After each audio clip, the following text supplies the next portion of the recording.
خير الله سيو ومركز شناد القبنا يوتو بركان يكون فرنسية القبنا يسجوكتا وجددوا أكلها هنا لو جديه وامضوا إن ليرجلينو ضدك ندوة أوبريترز كشلوش قبنا إن ليرجلينو iyo in dad ay soo baxaan teknolojiyada oo maaragtay wax loo faa'iideeyo labada jaanib aasaasan u dhiirigelinay waxaan leeyahay kulleyn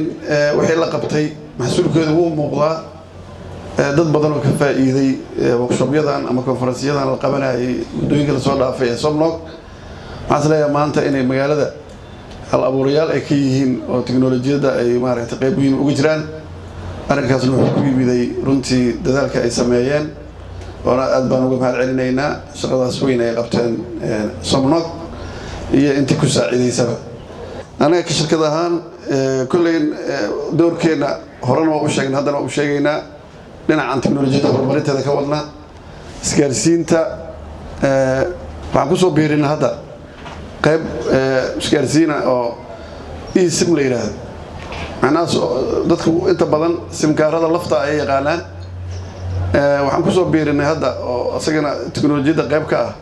oo anaga aan horumarinteena aan ku sameynay eSIM oo embedded sim aan macnaha aan laf ahayn mobilkaaga lagu programinayo haddii aad hal mobile wadato laba mobile aad wada jirtay simkaara ay kugu jiri jireen waa ka maarmaysaa haddii alla yiraahdo simkaarkaaga caadiga ah haysato oo lafta iyo mid kale oo eSIM ah lagu abuuraya iPhone kaaga iyo Samsung ka noocyada waliba u dambeeya hadda badan xambaari kara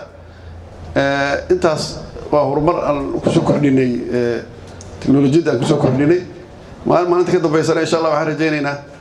inaan saa u sii socoto mar rabo in hadalka dheereeyo aad iyo aad baan maaragtay u baahsantiin